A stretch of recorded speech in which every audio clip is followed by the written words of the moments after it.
Este es el podcast del Instituto Felton con Liz, Judith y Rodrigo. Hola, muy buenas tardes a todas las personitas que nos están escuchando. Nos da muchísimo gusto que sintonicen a nuestro programa. Pues hoy, como todos, es nuestra segunda emisión, es nuestra segunda emisión de nuestro programa. Tenemos a grandes invitados y tenemos a nuestra mesa de trabajo como siempre. Bueno, sin más preámbulos, vamos a ir empezando. Me da muchísimo gusto saludar a la psicóloga Judith Andrade. ¿Cómo estás, Judith? Hola, ¿qué tal a todos nuestros escuchas? Muy bien, muy feliz de volver a estar aquí en otro capítulo más de nuestro podcast. Hoy tenemos un tema bastante entretenido de dónde platicarle, así que esperemos les guste mucho y les mando un saludo aquí para sus casitas. Y también tenemos a la psicóloga Liz Ceballos. Hola, Liz, ¿cómo estás? Hola, Rodrigo, Judith, y bueno, también darle la bienvenida a nuestra invitada, todo poder ver, qué gusto estar con ustedes. Y bueno, aquí estamos en otro capítulo para seguir llevando conocimiento, enseñanza, bueno, a toda nuestra comunidad. Y por último tenemos a una gran invitada. Hoy estamos de manteles largos. Hoy tenemos a una gran invitada. Antes de decirle el nombre, les voy a leer un poquito del currículum de esta gran invitada. Es una gran mujer, una gran líder y una gran profesionista. Bueno, les voy a platicar un poco de quién es ella. Ella es directora de promoción y participación social de CESOL Yucatán. Es directora del Club de Líderes Sociales, presidenta de la Alianza de Educadores del Golfo de México y el Caribe, directora creativa del programa Escucha mi voz de interacción psicoemocional, presidenta del Comité de Árbol Patrimonio Vivo de la Humanidad y directora de la Asociación Estatal ProBau AC. Y también estoy enterado, contadora, no se me olvida, de que también usted ha sido docente de la Facultad de Contaduría de la Universidad Autónoma de Yucatán. Muchas gracias por la invitación. Les comento, también he sido maestra de la Prepa 8 y de la Facultad de Contaduría y Administración, como tú bien dijiste. Gracias por la invitación. Me siento muy honrada por todos los que participan también en este programa y pues muchísimas gracias por abrirme este espacio también para poder convivir con todos ustedes. Muy buenas tardes. Ok, pues muchísimas gracias por acompañarnos. Hoy vamos a hablar de un tema muy interesante. El tema del día de hoy es la diferencia entre las clases en línea y el homeschool. Pues bueno, aquí vamos a ir platicando un poco de este tema. Las clases en línea, pues son lo que estamos viviendo actualmente, ¿no? Bueno, en nuestro país, la pandemia vino a cambiar muchísimas cosas y una de las cosas que cambió fue la educación. Tuvimos que salir de las aulas para ir a nuestras casas a estudiar. Pero ¿qué es lo que ha cambiado? De que ahora no estamos tomando las clases de manera presencial, estamos necesitando de un dispositivo, de una computadora, de una tablet, de un teléfono. En este caso también va a ser la televisión, que va a ser muy importante. Entonces, eso es lo que son las clases en línea, ¿no? El maestro sigue llevando la batuta de esta modalidad de educación, pero pues está del otro lado del dispositivo y nosotros aquí tomando las clases.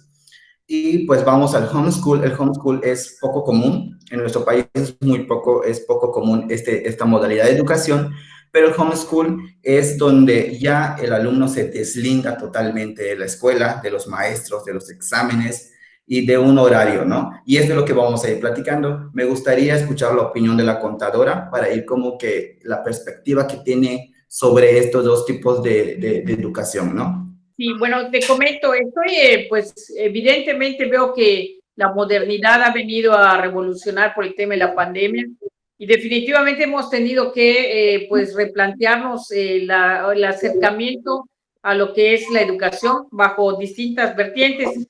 En las clases en línea pues veo que hay varias modalidades, ¿no? Estuve documentándome un poquito como es el tema del modelo de rotación, que es un poquito donde se toman las clases cambiándose pues de aula, pero teniendo un grupo, se puede decir, en forma colectiva presencial, pero a través de esta clase en línea, ¿no? Veo el modelo flexible, donde es un poco la combinación, ahora sí, de lecciones en línea, pero también son el centro de la instrucción. Por ejemplo, el hijo se asiste a la escuela pública, pero su clase de inglés se imparte en línea, es decir, es parcial, me explico, tiene un poquito la combinación de ambas, ¿no?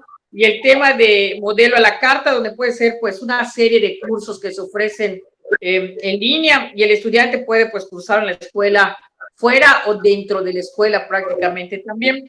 Y el que es únicamente en línea, que pues es pues al 100% pues ahora sí pudiéramos decir que puede tomar su clase en distintas horas y también estar en distintos lugares de alguna manera, ¿no?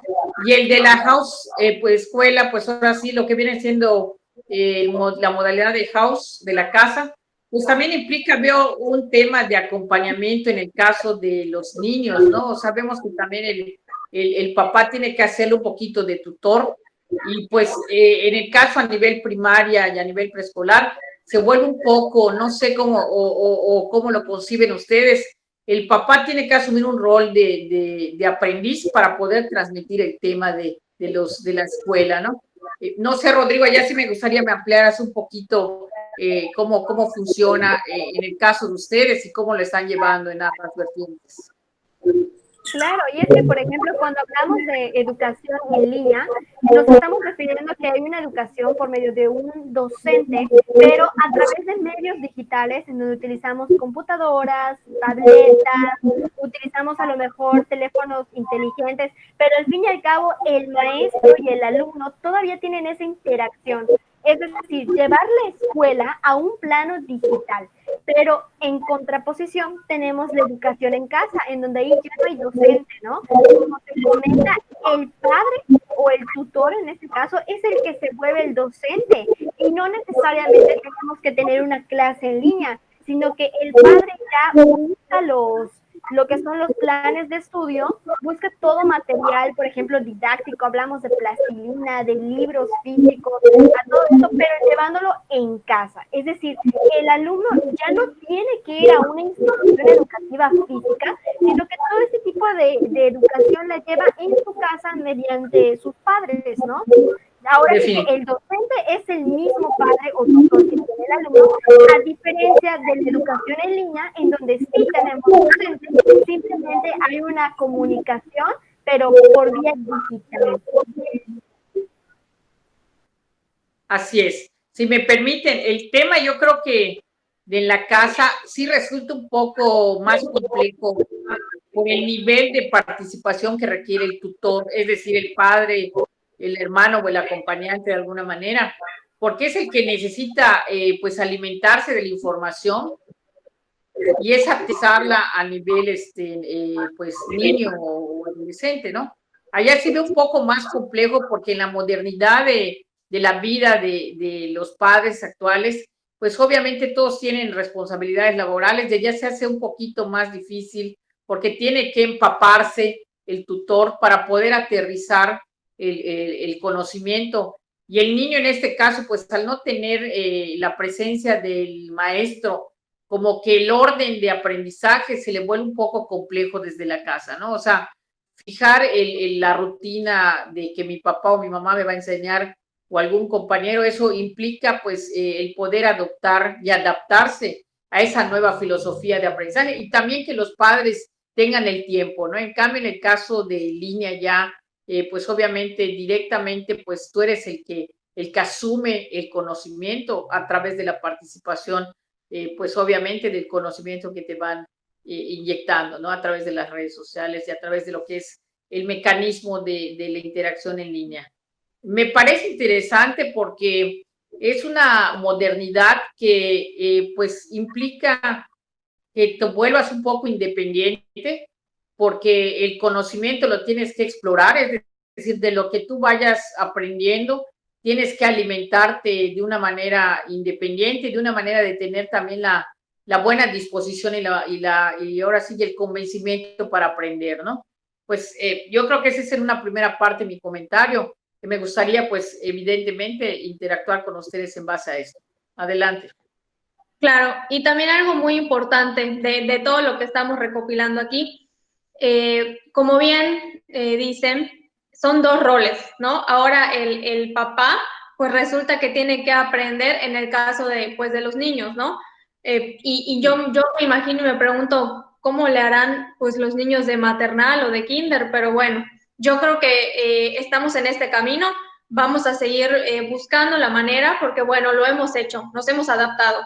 De enviar cartas por correo, ahora tenemos un dispositivo donde podemos hacer de todo, escuchar música, mandar correos, escanear documentos, nos hemos tenido que adaptar, ¿no? Ahora, La cuestión en nuestra comunidad educativa, que son alumnos de secundaria, de preparatoria, y también tenemos alumnos en curso propedéutico que se están preparando para la prepa o para la universidad. Y aquí pasa algo que, bueno, a mí me parece como muy, muy interesante, el hecho de cómo podemos, como nosotros docentes o educadores, que esa relación alumno-maestro, que yo estoy convencida de que ninguna máquina va a poder sustituir eso, ¿no? La inspiración de algún maestro, el apoyo de algún maestro. Sin embargo, pues dadas las circunstancias, hoy se ve interrumpido eso, ¿no? Ahora, ¿cómo nosotros como educadores podemos seguir manteniendo ese vínculo con nuestros alumnos? Que ellos sepan que estamos aquí, que siguen contando con nosotros, que esa inspiración, que ese liderazgo, que esa sed de seguir aprendiendo. Lo digo en el caso personal, ¿no? Yo tengo a muchísimos maestros que han sido ejemplos para mí, tanto como persona como profesionistas. Y bueno, yo me hago la pregunta y digo, si hubiera sido en línea la educación, este vínculo se hubiera mantenido.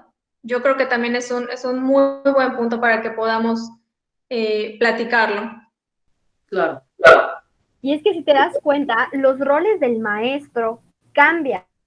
Porque, por ejemplo, como tú dices, Liz, en una educación en línea, pues estás de acuerdo que tienes un docente. Tú como alumno sabes que la figura que está detrás de la computadora es el docente. Y el vínculo que formas sí es complicado porque, vamos, somos seres humanos. La interacción humana y la interacción social son muy importantes.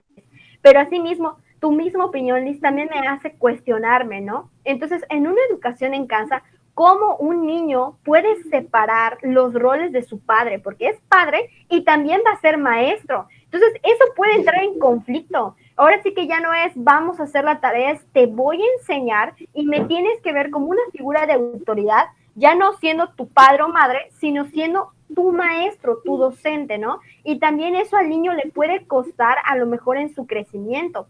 Si hablamos de secundaria y de preparatoria, la educación en línea tiene ya sus programas establecidos, ¿no? Pero vamos, también el mismo padre tiene que entender que está educando a un alumno que en ese momento de estudio no es mi hijo, ¿no? O sea, es el diferente trato que tú le darías a un alumno en una escuela, pero siendo tu propio hijo. Y es como de vez en cuando, no sé si a ustedes les ha pasado, que se le comentaba hace algunos años que aún en una escuela física es muy difícil que una madre le imparta clases a su hijo. ¿Por qué? Porque vienen estos roles que pueden perjudicar inclusive la relación, ¿no? La relación de cómo yo veo a las personas que me rodean. Y bueno, en la educación en casa tal vez sí tengamos esos vínculos, pero como dice Liz, hay que fomentar ahora en la educación en línea, seguir teniendo ese vínculo con los alumnos. Como dice, realmente voy a llegar a admirar a ese profesor, realmente voy a llegar a sentir que su éxito me lo está traspasando. O sea, es muy importante así cuestionarnos cómo podemos motivar a nuestros alumnos a través de los dispositivos electrónicos que ya existen. Sí. Yo agregaría un poquito, si me lo permiten. Yo creo que es difícil quitarse un rol de papá y asumirlo como maestro, porque primero el rol que juegas como papá implica una autoridad, pero bajo ciertas responsabilidades del hogar. Entonces, ¿cómo decirle al niño, ahora sí soy tu maestro, veme como maestro y luego veme como mamá? Y eso implica que el niño pues sienta que no es en serio lo que le está diciendo el papá, ¿no? Si antes tenía un maestro, yo creo que esta transición de los niños que tuvieron un maestro y ahora dicen, oye, ¿por qué mi mamá está asumiendo el rol? Va a ser un poco complejo. Yo creo que en este momento esa transición va a ser la determinante. Pero sí el tema de la motivación entra también en discusión, porque no es lo mismo un maestro que admiras por su forma de pasión en la que describe una materia y le gusta y se te hace interesante por la forma en que la da una cátedra, a que tu mamá o tu papá te esté dando una cátedra de un tema que pues ni siquiera le es afín en ocasiones, ¿no? Porque lo está aprendiendo al igual que el niño y no maneja la expertise que tiene el maestro con la profesionalización que ha llevado a lo largo del tiempo, ¿no? Yo creo que sí es complejo porque al final de cuentas el niño no puede asumir esos roles de una manera tan espontánea. Tiene que ser una transición relativa que va a asumir una nueva cultura de aprendizaje, ¿no? Ese es mi comentario. Adelante. Así es, yo creo que como bien lo comentan todos ustedes, ¿no? En esta cuestión, creo que un rol es muy difícil de sustituir, ¿no? Desde que tenemos también en casa rol de papá, rol de mamá, esas son cosas, ¿no? Cuando estamos en la familia, eso tal vez a veces se pueda sustituir, pero ¿qué es lo que pasa en esta cuestión, ¿no? Como el niño, el adolescente ya no nos ve como esa figura, ¿no? A veces a la mamá lo desobedecen, pero al maestro a veces más le hacen caso, ¿no? Porque ya hay reglas más establecidas en la escuela, tal vez ahí ya están más condicionados. Y entonces también a veces aquí como papá nos puede ganar como que el sentimentalismo. Dice, si no lo hago, pues está bien, no lo hagas. Después lo hacemos. Ese después no se va a hacer. Entonces yo creo que sí, para los papás es muy complicado estos momentos, sí, no les ha costado muchísimo adaptarse, es entendible, ¿no? En esta cuestión, porque también tienen una rutina, ¿no? Y aquí vamos a hablar, como platicábamos aquella vez, ¿no? De que aquí hay que aprender a financiar lo que es el tiempo. Como papá, pues tienes 20,000 actividades y aparte súmale ahora que tienes que estar atento a que tu hijo se siente, a que tu hijo preste atención, a que tu hijo logre captar todos los aprendizajes, ¿no? Pero pues es algo que realmente nos está poniendo a prueba y que realmente vemos que aquí se está haciendo. Y realmente yo creo que también, como mencionaron anteriormente, de cómo buscar ese acercamiento, ¿no? Afortunadamente se pueden buscar esas estrategias de cómo establecer esas relaciones con la materia de educación psicoemocional, ¿no? De estar aquí en la parte socioemocional con los alumnos, buscar ese momento también para que los alumnos puedan expresarse, ¿no? Que sea como una materia más. Yo creo que es importante acá, como dicen, ¿no? Los psicólogos siempre van a ser importantes en la escuela porque van a ser esos mediadores, van a ser también esa parte que ayude tanto a los papás y que ayude a los alumnos a poder sobrellevar esta situación, ¿no? Porque realmente sí es complicado. Entonces yo creo que también si nos vamos a lo que estábamos platicando del homeschool, ¿no? Y la educación en línea, también a veces el homeschool es una educación que tal vez acá en México no funciona porque realmente se da en cuestión en países como que primer mundo, donde hay muchos recursos y donde los papás realmente también tienen todas esas cuestiones, ¿no? Sí, es importante señalar, ¿no? De hecho, es algo que es bueno comentarle a nuestros radioescuchas. La educación en casa aquí en México sí existe, pero no está tan popularizada como en otros estados o en otros países como lo serían Estados Unidos o Inglaterra. Aquí en México, el organismo controlador y organizador de esta educación en casa es el Instituto Nacional para la Educación de los Adultos, es decir, con siglas INEA, Instituto Nacional para la Educación de los Adultos. Ahora bien, ustedes me preguntarán, bueno, pero estamos hablando de adolescentes. Este es un organismo regulador, es decir, si tú aquí en Mérida, Yucatán, quisieras tener este tipo de educación en casa, tú como padre, ser el tutor de tus hijos, te tienes que acercar a las oficinas aquí en el estado de Yucatán para que ellos te brinden primeramente un curso en donde tú te prepares ya de forma psicológica y académica y también te van a propiciar los programas educativos establecidos por la SEP, que tú a tu propio ritmo y a tu propio sentir con tu hijo vas a ir desarrollando. No es simplemente decir, no, pues yo voy a agarrar a mi hijo y no va a ir a la escuela y voy a tener esta educación en casa. No, nos tenemos que acercar al organismo controlador e inclusive este instituto es el cual después de que termina la educación, por ejemplo, secundaria o preparatoria, se tiene que presentar un examen específico para avalar que el niño está bien en su nivel de educación y también para certificar en dado caso que ya terminó secundaria o preparatoria. Es importante señalarlo para que pues también nuestros radioescuchas tengan este dato por ahí, que aquí en Mérida el ISSSTE es uno de los organismos que ayudan a la educación para los adultos y a la educación para los adolescentes. Y asimismo, la oficina se encuentra, si no estoy mal, en la calle 60 del centro de la ciudad. Judith, creo que es muy importante lo que dices porque aquí nuestra invitada, ella está a cargo de un proyecto que lleva, ¿no? Aquí en Yucatán, que es para como que combatir el rezago educativo y justamente estábamos trabajando con esa institución.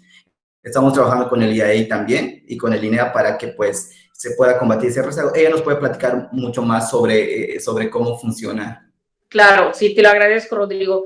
Precisamente Rodrigo fue promotor en certificación educativa, les quiero comentar, y la dirección que pues tengo a bien representar tiene el programa de promotoría en certificación educativa, que precisamente con el Instituto de Educación para el Adulto Mayor, que pues realmente pertenece al IAEI, pues está vinculado porque nosotros salíamos como brigadas entre ellos Rodrigo, para visitar y convencer a cada uno de los, ahora sí, de los que caen en el rango, entre lo que son los años que no cursaron a nivel secundaria y a nivel primaria, de cierta edad que ya rebasaron la etapa institucional, es decir, del curso regular, pues ese es el programa que llevamos a los 106 municipios del estado.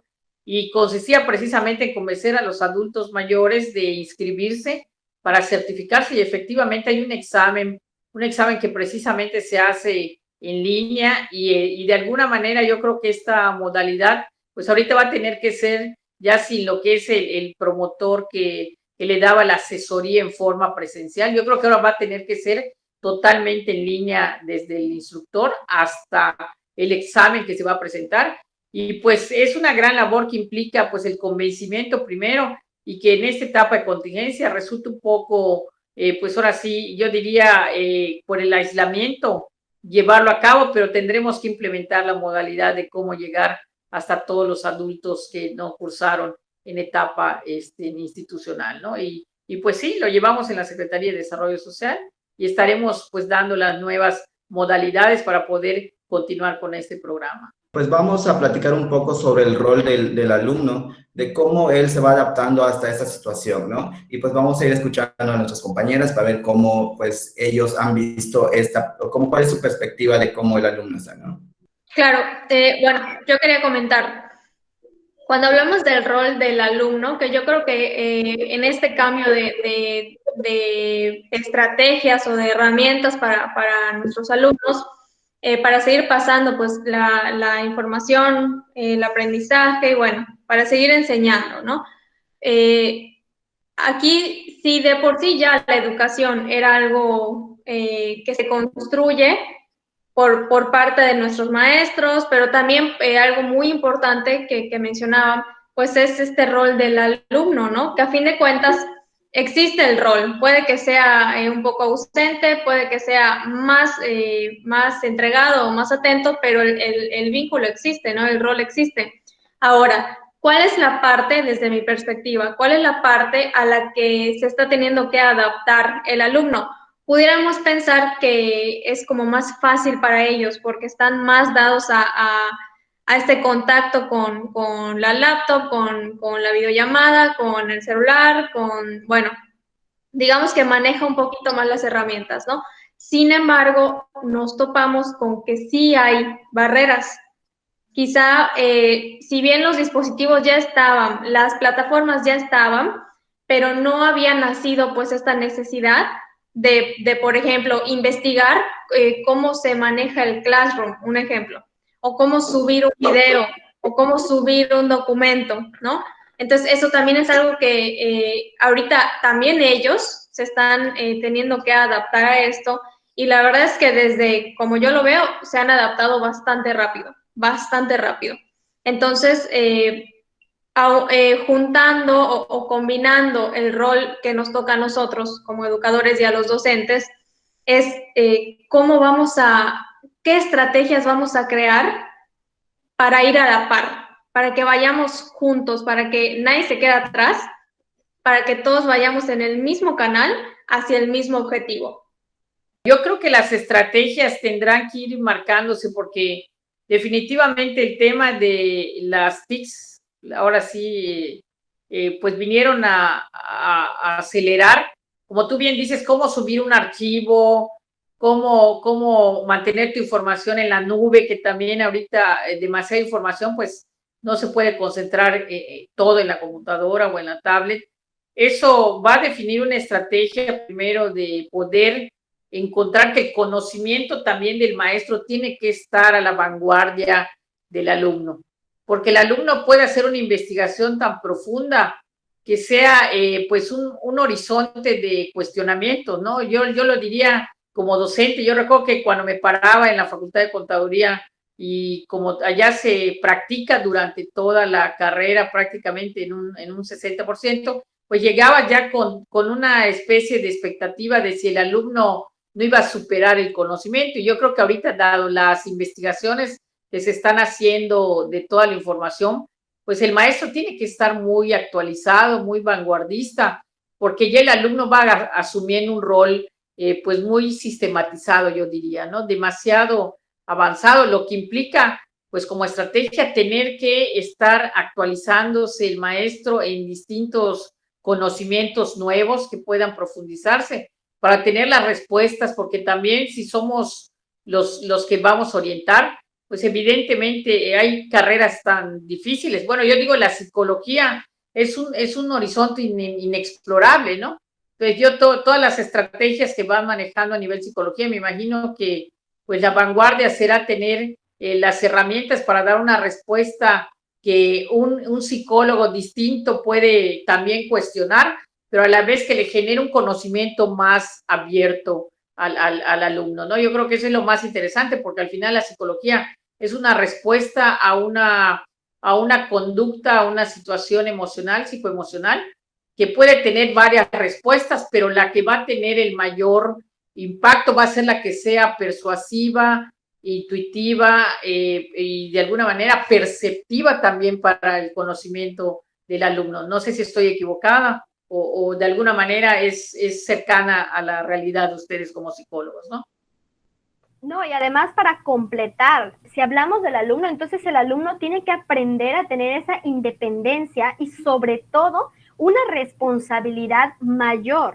¿Por qué? Porque si estamos hablando de una educación en línea, entonces mi alumno puede estar en su cuarto cómodamente desde su cama con la computadora o el teléfono o de donde esté tomando su clase, muy cómodo. Y asimismo, al estar en casa, ya no es lo mismo el tener el chip de la responsabilidad de me dejó una tarea el maestro que se entrega al día siguiente. Ya como está en casa puede decir, pues me puedo relajar, tengo tiempo para entregarla, no pasa nada. Entonces el alumno también tiene que generar esa responsabilidad y esa identidad que necesita para poder seguir desarrollándose en el ámbito educativo. Y además, en contraparte, si hablamos de una educación en casa, también el alumno tiene que aprender a identificar los roles que tiene su padre en ese momento, cosa que, como ya habíamos comentado, es muy difícil y muy complicado. Y te hace pensar, bueno, entonces, ¿qué tan factible o qué tan beneficioso para la madurez intelectual que tiene el adolescente en esa hora es tanto la educación en línea como la educación en casa? Pero aparte, yo creo que uno de los temas importantes, Judith y Liz, es que qué grado de conocimiento, qué grado de preparación tiene el tutor. Porque si es muy limitado, como vivimos en una comunidad yucateca, imagínate Chiapas. O sea, el padre que vive en una comunidad rural y no alcanzó a concluir la primaria, ¿cómo puede asumir un conocimiento de interpretación que permita aterrizarle a su hijo el grado de conocimiento real? Eso yo creo que es algo complejo, porque tendríamos que empezar por los papás para empezarlos a educar, para que ellos la comprensión que vayan teniendo de la materia que según sea, la vayan asimilando en ese contexto, porque si no, va a ser una comunicación interrumpida y que no se va a contextualizar en el justo enfoque del conocimiento, ¿no? Yo creo que allá viene lo complejo. Esa tutoría, hasta dónde tiene un rol de capacidades asumidas, porque son accidentadas. Le estamos depositando un padre una responsabilidad bajo un conocimiento limitado. En cambio, el maestro tiene la formación docente y toda una carrera que le permite tener las estrategias, los mecanismos, todo lo que viene siendo hasta para captar la atención de los alumnos, ¿no? Yo creo que ya radica una de las problemáticas también realmente importantes. Y bueno, con esta opinión tan verídica y se puede que abarca mucho, ¿no? Yo diría que estamos ante un buen reto, ante un gran reto, hablando en el sentido de que saliéndonos un poquito de lo que es las clases en línea o el homeschool, también la pandemia o esta circunstancia que estamos viviendo de una crisis sanitaria, pues bueno, por lo menos desde mi perspectiva, siento que también nos ha empujado a salirnos de lo que normalmente hacemos. Es decir, bueno, nosotros como psicólogos, pues bien pudiéramos estar, no sé, dando talleres presenciales, pudiéramos pues estar moviéndonos dentro de una comunidad, bueno, lo que nos gusta hacer, ¿no? Pero sin embargo tenemos como algo ya establecido, como algo que así tiene que ser. Pero ¿qué pasa? Que bueno, hoy estamos haciendo un podcast en videollamada, ¿me explico? Y eso pues durante la escuela la verdad es que no lo vemos.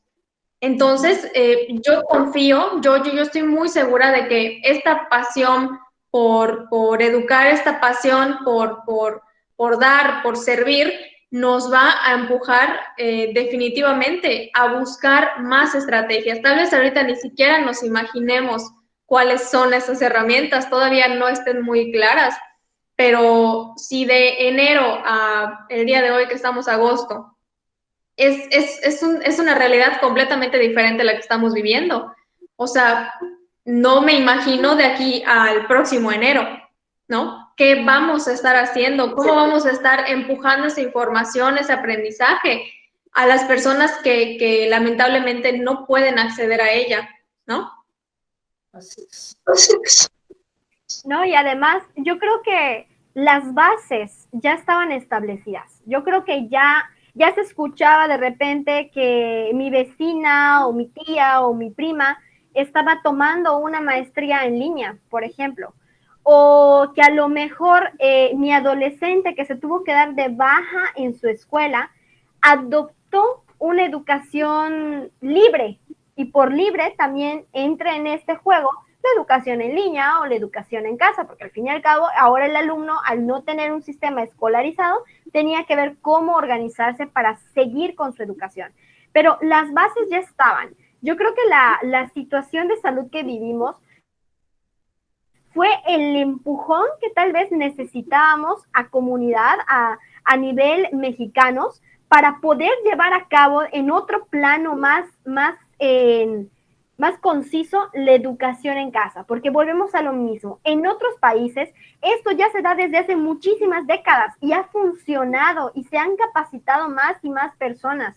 En México no era tan sonado, y yo creo que ahorita ese empujoncito nos va a abrir muchas puertas para que a futuro la gente conozca más opciones de educación, y por opciones me refiero a diferentes carreras, a diferentes maestrías, a que nuestros alumnos ya tengan muchos panoramas de educación en su propio futuro. Correcto. Así es, Judith. Así es, Judith. Y como, pues, ¿qué podemos concluir con todo esto, no? Pues de que nos damos cuenta que nosotros no nos podemos quedar sentados a esperar que el conocimiento llegue a nosotros. Tenemos que estar formándonos constantemente, adaptándonos, como bien lo decía Darwin, ¿no?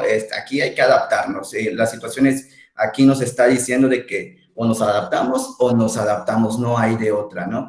Y creo que a mí me gustaría concluir con una frase que me encantó mucho, creo que ya la habías escuchado, Judith, la que compartimos a los maestros igual, sobre que, donde dice que los analfabetas del futuro no van a ser aquellas personas que no saben leer ni escribir, sino van a ser aquellas personas que no estén dispuestas a aprender reaprender y desaprender. Y es cierto, ¿no? Las personas que no quieran hacer ese tipo de cosas, que no quieran aprender de nuevo, que no quieran dejar esos métodos que ya tenían, simplemente ya no van a estar funcionando en la actualidad, ¿no? Y pues con eso vamos concluyendo. Me gustaría que me digan qué es lo que se llevan de esta sesión, qué es lo que les pareció, para que pues vayamos terminando este maravilloso podcast que tuvimos. Bueno, primero, felicidades por este mecanismo de interacción que tienen primero, de esa nueva normalidad que estamos viviendo de comunicación, poder, darle un enriquecimiento a todo lo que se está emprendiendo, y más desde el aspecto de la psicología también, que es una materia y una ciencia realmente inexplorable, pero que además requiere de la cercanía humana, y en ese sentido, y a través de todos estos mecanismos que ustedes están implementando como un sano ejercicio, pues se puede mejorar y se pueden construir nuevas alternativas para tener un mejor enfoque y utilizar y eficientar todo lo que es este nuevo medio que tenemos de comunicación y de educación. Les felicito mucho y muchísimas gracias por la invitación también. Un gusto compartir con ustedes el conocimiento que ustedes tienen a bien llevar todos los días, y que van a estar en este constante evolución, yo diría, de toda el sistema nuevo de red, del sistema de información en línea y del aprendizaje en casa también. Les felicito mucho. Pues muchas gracias, de verdad que su participación ha sido muy enriquecedora. Ahora sí que sacamos mucha información entre todos nosotros, que creo que todos nos hemos complementado muy bien. Y yo creo que como conclusión me llevo que al menos toda mi vida yo he estado en un sistema escolarizado presencial, ¿no? Y ha sido difícil el aceptar que ahorita toda interacción es por medio de un dispositivo electrónico. Siempre voy a comentar, ¿no? Que a veces esa interacción social también nos sirve a nosotros para podernos defender en el día a día, en nuestra vida normal, ¿no? Necesitamos de convivir con compañeros, necesitamos de convivir con maestros, y sin embargo, bueno, esperemos ya pronto pase esta situación para que volvamos a estar otra vez juntos. Pero sin embargo, qué bueno que ya conocemos este sistema educativo que nos puede abrir las puertas, vaya, a cualquier tipo de país, cualquier tipo de carrera, cualquier tipo de educación, y que también le puede dar la pauta a padres de familia a decidir qué es lo más factible para ellos, qué es lo más factible en cuestiones sociales, en cuestiones económicas, en cuestiones, en fin, ¿no? Ya tenemos un parámetro tan grande de opciones en el aspecto educativo que de cierta forma es muy bueno, porque ahora sí que ya no hay pretexto. La educación puede llegar hasta los rincones más escondidos del mundo. También darle las gracias a nuestra invitada, Marisa Salazar. La verdad es que es un gustazo haberla conocido. Gracias. Yo creo que de esta sesión lo mejor que me llevo es seguir indagando, ¿no? Que se despierte esta curiosidad, que puede ser una muy buena cualidad, para conocer, bueno, qué herramientas tengo, ¿no? ¿Qué habilidades puedo seguir desarrollando? Porque si bien terminamos una carrera y es un logro, pero el camino sigue, o sea, la educación no para, entonces es lo que me llevo, ¿no? También el hecho de tener claro que yo creo que todos aquí tenemos un objetivo, que yo me gustaría que también toda nuestra comunidad se sumara a esto. Tenemos un objetivo. ¿Cuál es ese objetivo? Bueno, en mi caso es aprender, educar y seguir sirviendo. ¿Cómo lo voy a hacer? Ah, bueno, pues eso es lo que estamos platicando aquí, ¿no? Esas son las herramientas que vamos a ir descubriendo y desarrollando, ¿no? Pero mi objetivo ahí está, y todo se va a alinear a eso. Entonces, me gustó muchísimo este tema. Yo creo que pudiéramos quedarnos hablando horas, pero la verdad es que fue un gusto haberla conocido. Y bueno, es conocer más de lo que hay en el Estado, ¿no? Como que esas instituciones a las cuales puedo asistir, y las personas que nos escuchan, bueno, hay muchísima tela de donde cortar. Y bueno, pues muchísimas gracias por este tiempo que nos dedicó. Gracias. Muchísimas gracias, un fuerte abrazo. Rodrigo, gracias por la invitación. A todas las maestras que son los formadores y transformadores del mundo, pues un abrazo fuerte, mucho éxito en esta nueva transición y en esta nueva forma de convivir. De verdad, mucho éxito para todos. Muchísimas gracias a usted y esperamos que nos sigan sintonizando porque vamos a tener más temas muy, muy, muy importantes y pues nos vemos en la próxima.